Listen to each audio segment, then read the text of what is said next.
Alright, Uzuki, or Rion. Let's see what happened in this past of yours. What's up, guys? Love Hunter here, and here we are to do a breakdown / live reaction and review to chapter 173 of Sakamoto which is known as Escape.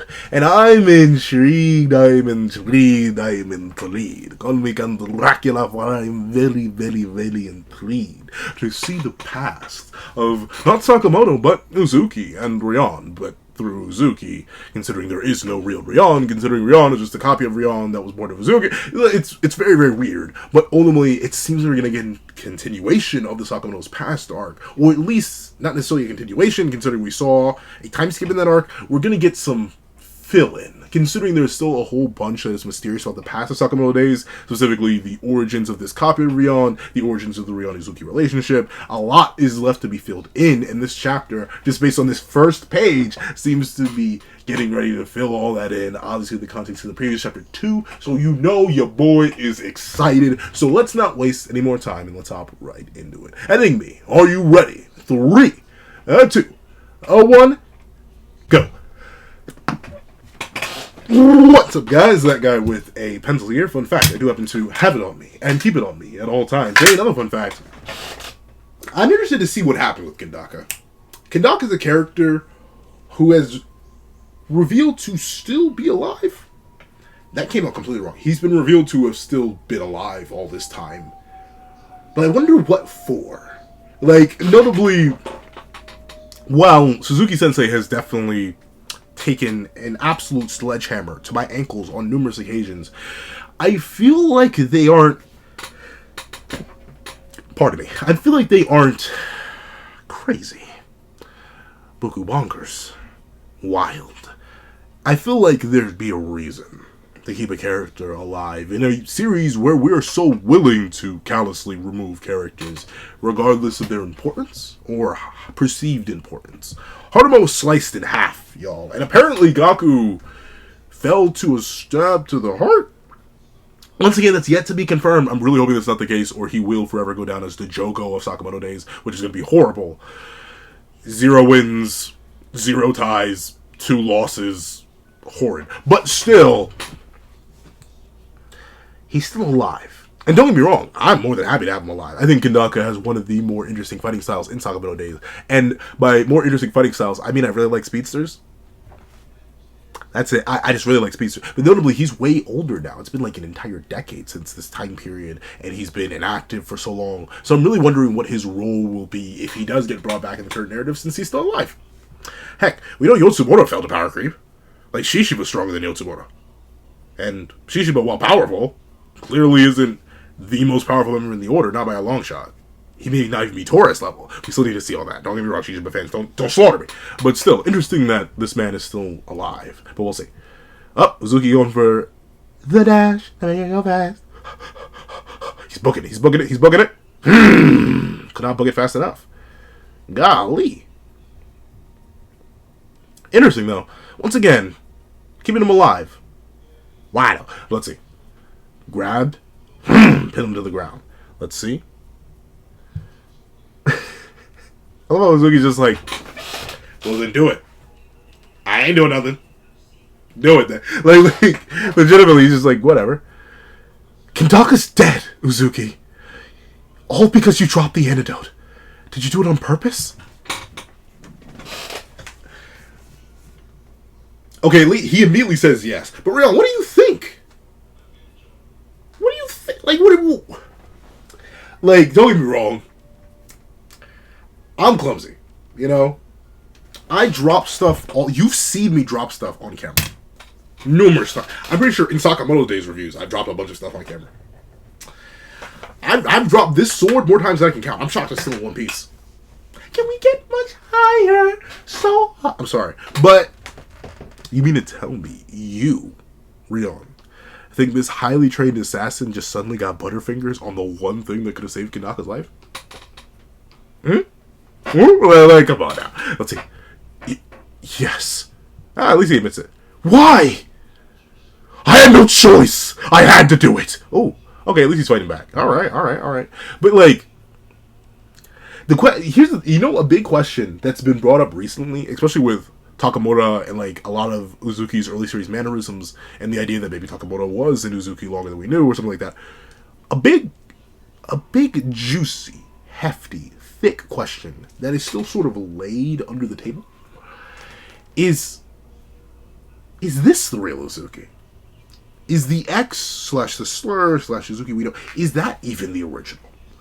Because we know the personalities can override Uzuki for extended periods of time. And we know the personalities inside Uzuki can... So, like, what are the chances that the Uzuki we've been following, the Uzuki that we know, the man we call Uzuki, the one who's been calling all the shots and building all these connections, what if he's not even the real one? What if the original Uzuki was like a blank slate, or even more meek an individual? I don't know. But the question's been brought up a lot. It's been brought up a lot. Especially the more and more we learn about Uzuki, the weirder and weirder his abilities, his potency, his variation in abilities and potency. It all gets stranger. Especially considering outside of Shin and, like, I guess Carolina Reaper. I'm trying to think of all the people who just have, like, flat-out powers. Like, none of their abilities can be explained with, like, tech or any weird roundabout things. Even though all characters in Sakamoto Days are to some degree superhuman, obviously. I'm thinking, like, the big characters who just have straight-up power. Or, like, abilities beyond comprehension. Kashima, I guess, could technically count, considering no human being should be able to live with that many weapons in them. Or how he is right now. Then Carolina Reaper. Literal breathing fire.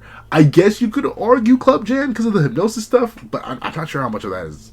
Like, it basically is power. It's not that anymore. So, we'll throw Club Jim in there. It makes sense, the two brothers. Shin just has ESP. That's just like a power. And then... Uzuki, for all intents and purposes, has a power. Because, like, as many have pointed out, it's not just that he copied Sakamoto's personality. He specifically outstatted Sakamoto. When we saw that Uzuki, at least in his base state and possibly even in his Rion state, were not enough for Big Mura. So, like, realistically speaking, he shouldn't be able to do that unless he legitimately increased his strength and speed massively. And by massively, I mean like whole blitz tiers above his previous self. Because he was getting blitzed by Nagamura. Everyone was. And he was getting outstatted by Takamura. But then he viciously outstatted Takamura back.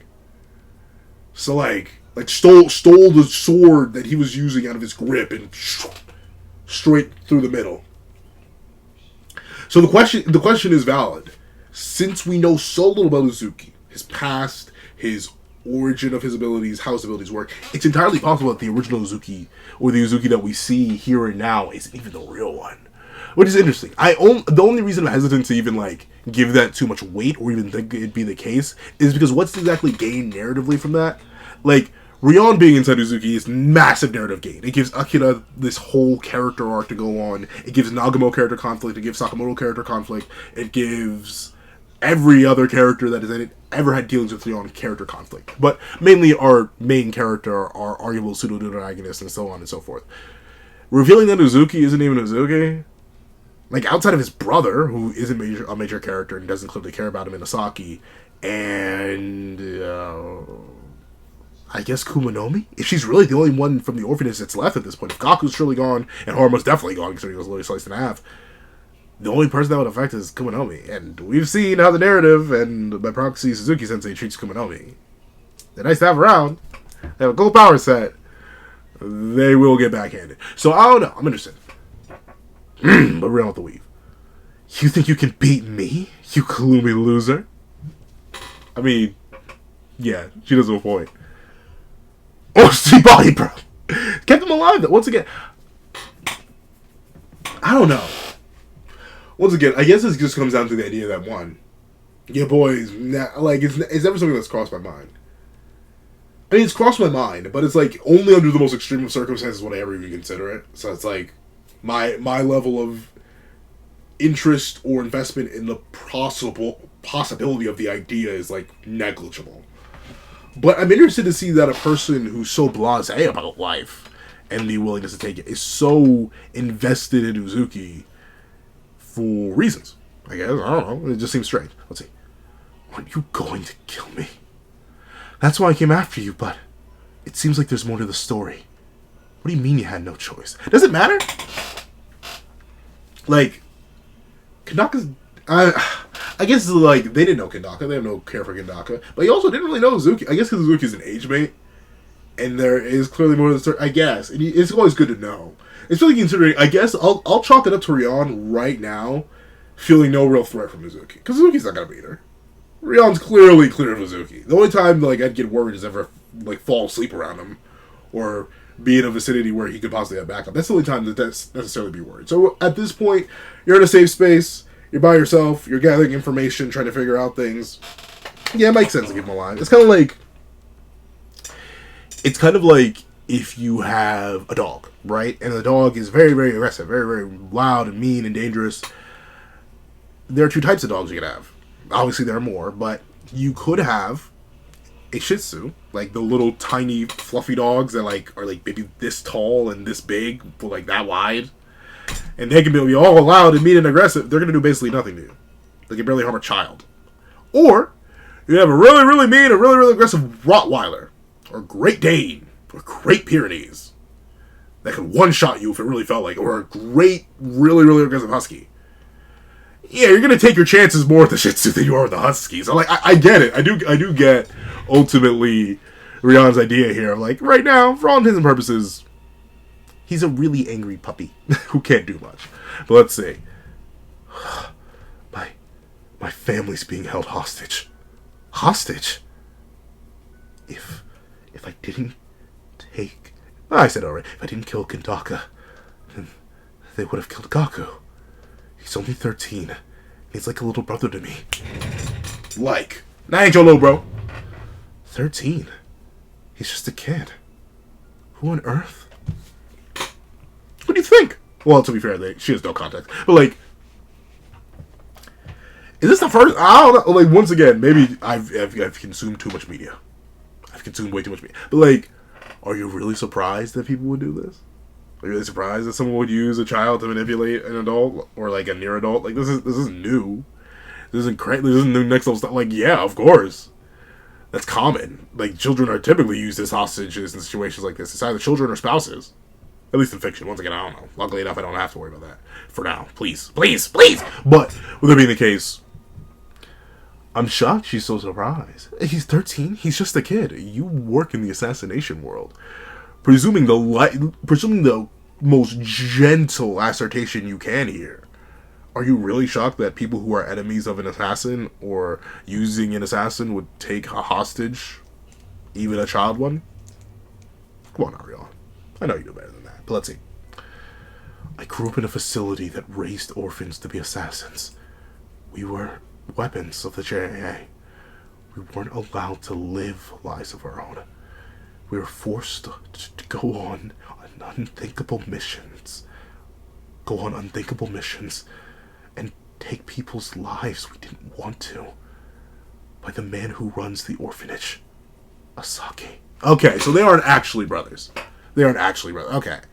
Interesting. I thought they were actual biological brothers, and then he was using Uzuki. Okay. So that deconnects them a little bit. Interesting. Ooh. Whole gang here. Don't move! Who are you? Uzuki and a cow. You're under arrest on suspicion of slaughtering Kandaka. Ooh. Well, I get, legitimately, yeah. That would be the most natural assumption, right? Like, it's not like a cow's apprehending Uzuki. It's not like Uzuki's... Like, there's nothing... Like, yeah, a cow wouldn't actually be implicated. Uzuki perishes out of nowhere. Or no, Kandaka perishes out of nowhere. 2 people suddenly go missing on the mission. Why else would they go missing if they hadn't, Kandaka? So that does make sense. But obviously, this is still the time of, like, the whole big JAA coup going on, or, like, the internal affairs issue, where it was Yotsumura, Kandaka, and all that, like, all of them going through a little something at the time. So it makes sense that these people are likely undercover, working for Asaki, trying to, essentially, clean up loose ends, put it lightly. Let's see. What? Me too? Huh? She had nothing to do with it. Oh. Man, I make an ally so quick. Maybe not though. But like, yeah, she did it. In fact, she shook it out my hand, officer. My fault, OG. My fault. I ain't had no choice in the matter. But let's see. you're innocent, come along and don't give us any trouble. Resist even the slightest bit, and you're cooked. See, buddy, I love to believe that. But, like, one, your design isn't that unique. And two, I know she makes it past this point. I've seen into the future, dog. And three, did they not warn you? Like, here's the thing, right? Maybe they are so confident in taking their lives because, oh, well, Kandaka fell to poison that wasn't even theirs. So these two have to be fodder. But, like, if they were sent on a mission to execute Kandaka, quote unquote, one of the bad JA, the assassin school, one of their bad bitches is meant to get rid of bad students, and they lived. And they even took Kandaka's life. Do you really think you're built like that? You should know better, buddy. Let's see how bad this gets. Okay. Uzuki, if the JA arrests you, they'll take your life. It's fine. All this time, I never felt alive. Oh, so he's just done. Should have let him do it. Let me see. What, she gonna just slaughter them all? Hands behind your back. Hey, you too. I mean, if he's implicating himself, you might as well just let him. Let's see. Oh shoot! I was kidding. Wait. Whoa! I was kidding. Wait. Darn. I was low-key. I thought you were gonna like knock him out. No, she just shot him. Oh, okay. Are they all? Oh, wow. Okay. Maybe not. Maybe. Is that supposed to be the head? I think this supposed to be the head. That looks like his neck. That also looks like his neck. Oh, he's not dripping anywhere. Wow. Okay, Rion. Bit of an extreme reaction. What was that for? Why'd you save me? Now the JA will be after you too. It's not too late. Go back to the JCC. Why are you bothering with me? No reason. I also have a family I want to protect. So I get it. Besides, you don't seem like a bad guy to me.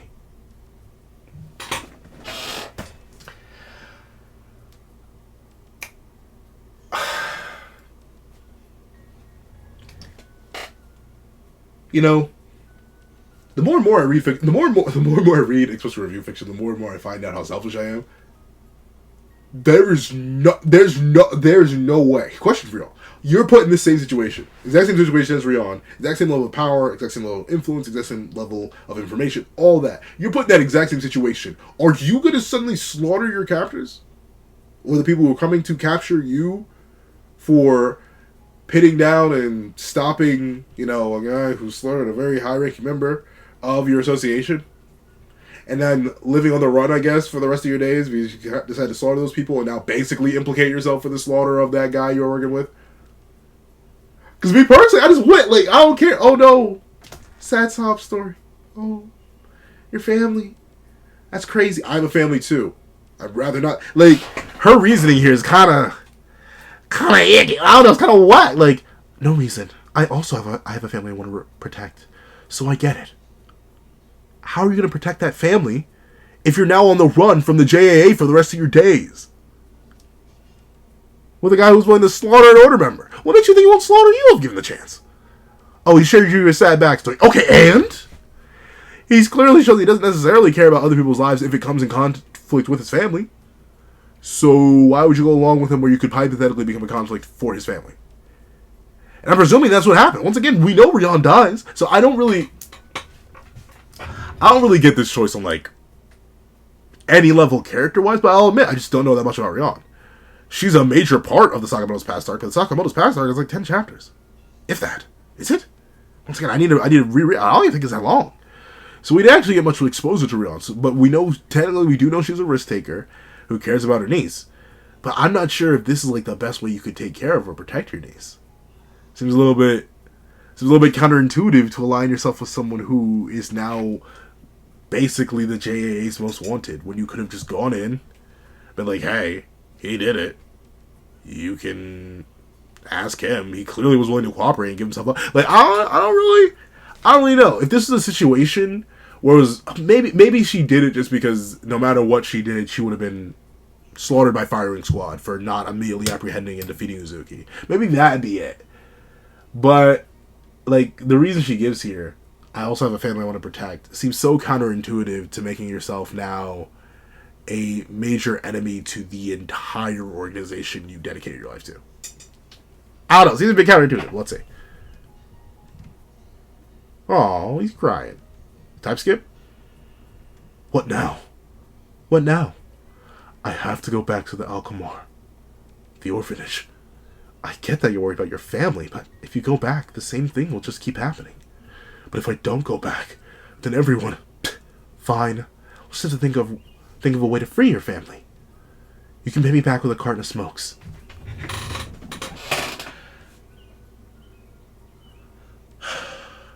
Here's the thing. I love my family. A whole lot. They are my people. I am them. Literally, in the case of my parents, I am a biological combination of both of their genetic matter. That made me.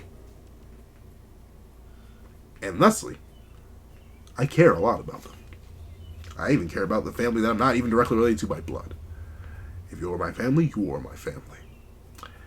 But with that being the case, I would not gamble everything, especially the safety of my own family, for somebody else's. Especially somebody else I don't know that well, and somebody else I do not necessarily care about. Because Rion, guess what the JAA will do? We're even the same people. Well, he knows the JAA. He told you about the orphanage. So, guess what those same people will do? Presumably, they're going to find your niece. And they're going to take care of her. To put it nicely. Like, legit, like, dog. There's not much you stand to gain from the. I don't know. I don't really get it. I get you have to get these two together in order to make sure. Well, who knows? People have argued that technically it may not be a romantic relationship. It could be purely platonic. And hey, once again, we'll see the rest of the chapter what it has to say about that. But like logistically in narrative, especially with all the information that's been presented to Rion and what we know about the character, she doesn't seem this stupid. Because I'll admit, this is just a stupid play. Aligning yourself with this guy for nothing, other than a carton of smokes in the future. It doesn't line up when you have your own family to worry about. Maybe if Akira didn't exist and Rion was just living for the thrill, but no, you clearly care about your niece. Presumably the sister that raised your niece, or a brother, who knows? Like I don't know. It feels a bit contrived, and that's kind of how I felt about the end of the museum. I'm writing the review right now, or at least I'm putting the clip notes down. Once again, I'm gonna try and like mostly freestyle the review, but still, I'm writing the museum arc review. In the end, it felt a bit contrived, just like this does. But once again, maybe I'm just not seeing deep enough into it. Feel free if y'all can rationalize her actions for me based on what y'all know of the character, because I just don't understand the character that well. Let me know, because this seems so counterintuitive to any of Rion's goals. She's abandoning everyone she actually knows and cares about, aka Sakamoto, Akira, and Rion. Sakamoto, Akira, Nagamo, and the entire JAA for a guy who she just met a few days ago because she got a sad sob story about his family, which made her completely disregard the possible safety or now non-safety of her own family. I don't know. Maybe I'll just tweet. Let's see. I don't want you to get caught up in this. You don't know how horrible Asaki... Hey, don't you go worrying about me, you wimp. I'm already caught up in this. Yeah, because you didn't just take him out. Like, this whole scenario could have been avoided if you just... Like, I'm just saying. Let's see. I'm sorry. Yeah, but Rion, you made that choice. Like, you can't really blame him. You did that. You did this to yourself. I don't feel bad. But let's see. Anyway, we'll think it over while we skedaddle. Anywhere special you want to go? How can you be so relaxed? They can come after us at any moment. You're so boring. Don't you know how to have fun? I've never been anywhere but Alkamar and the JCC. Stop! What? Where are you going? We can't let people see us. I just gotta buy some... Oh, so she's just stupid. Okay, so she's just stupid. Okay, so never mind. It all makes sense. She's kind of just dumb. Like, you're on the run. but you live like this. I don't know. I guess because she's just a free spirit. And free spirits are kind of stupid. Like, I don't know. Maybe I just can't see it. I can't see the vision right now. Maybe I'm just blind. I always joke about being blind in my left eye and being 75% blind in my right eye. I can't see nothing. I'm just blind. I'm illiterate, all that. But maybe I just don't get it. Maybe this is just how people would live. What are y'all? Once again, if you put yourself, I want you to let me know in the comment section down below if you made it to this point.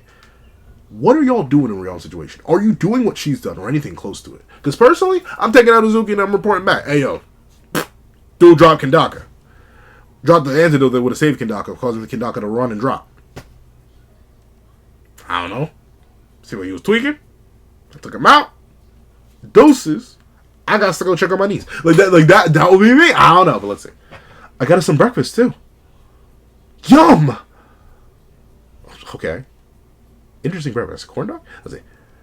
At the cafeteria at the JCC is too disgusting. All the cafeterias in the JA are gross.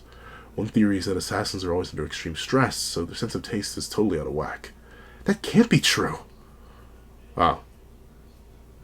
Oh, interesting. Once I have wacky taste buds too. Like not in the sense that like I'm under extreme stress all the time. No, it just seems like they're weird. Like I don't know. I can't taste.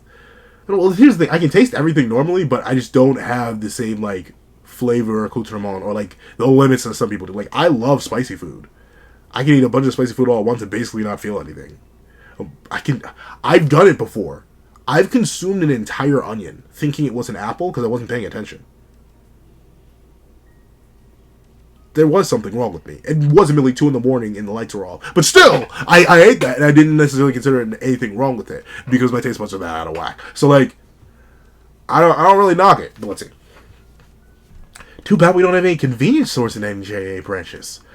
Regular companies don't do business with the assassin world. That's a lie. Come on now.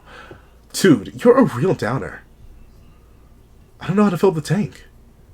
Hang on. I think I can figure it out. Whatever. Let's just ditch the car, Uzuki. Ugh, almost out of cash. Let's sell something. I know, Uzuki. Let's commandeer their car. We can sell and live on that for a while. Oh yeah, I guess. So we just kept running, with no particular destination. But that life wouldn't last long. To be continued. Okay. Alright.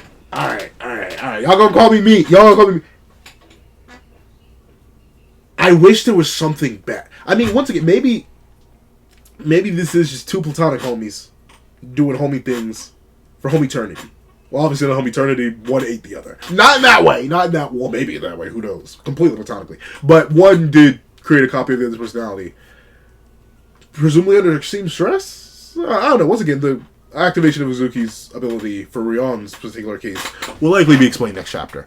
But I'll admit, while I do like the further characterization of Rion and the further characterization of the soft pre-X, pre-mass slaughter Uzuki, I think their union and their teaming up is a little... It's a bit contrived. I get why it has to happen this way, but at the same time, I wish there was more motive. More motive for Rion to specifically go down this route. Like, say... Honestly, it would have been better if... I think you could avoid this whole situation, right? If Uzuki, 1, explained the situation from RIP, and didn't immediately lay down like this. So Rion simply didn't have the time to really just immediately get to sparking them up. And 2, if these guys weren't so amicable at first, and by amicable I mean put your hands behind your back and take you to jail, but they just level at first, which essentially left no pressure on Rion. She could have easily explained or let Uzuki take the fault or done a bunch of different things, but she immediately goes for the most violent and volatile option because she needs to in order for the plot to progress in the specific way that it has to, which puts these 2 on the run so they can spend a bunch of time together, so Uzuki can get a copy of Rion's personality and they can have a deep bond so she can know everything about Akira and so on and so forth. But I don't know. I feel like that contrivance is just a bit too big. Maybe because I just don't know the character that well, and this is meant to further contextualize the character, so it makes sense for me. But yeah, I'll take it with a grain of salt. A solid chapter though, definitely still a solid chapter. If you made it all the way to the end, leave heart copy Heart, as in like the organ that pumps blood throughout your body. Copy, as in, copy.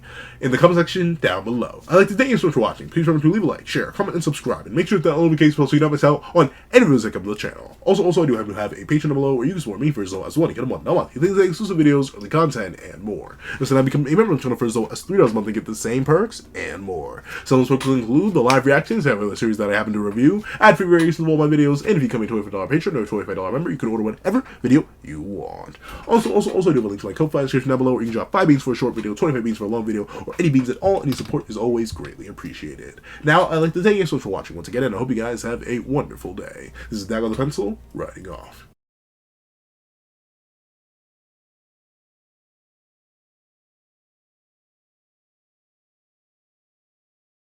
I'd like to even thank you to our $3 members, Zena, Greyhound, Astro, Eternal Flame, NMA, Real Rare, G Prosper, Red Wolf 4765, and Paris Arnold. I'd like to give another big ol' thank you to our $5 patrons, Sean, Sammy, Midnight Lord 21, Kevin Encarnacion, Josh Brown, and A+A. And I'd like to give a great big thank you to our $7 members, Autumn Mornings Lazo, Fine, and That Guy. And I'd like to give a great big thank you to our $10 members, Robbie Uchiha, Jay Warrior, and Akid's Void. And I'd like to give big, hefty, juicy thank yous to our $10 patrons, Panda Goat, Michael Williamson, Metal Solid Crisis, Joaquin Munoz, and Idem Okami. And I'd like to give the biggest, juiciest, meatiest, sloppiest, and heftiest thank you of them all to our $25 patron, Calvin Elder.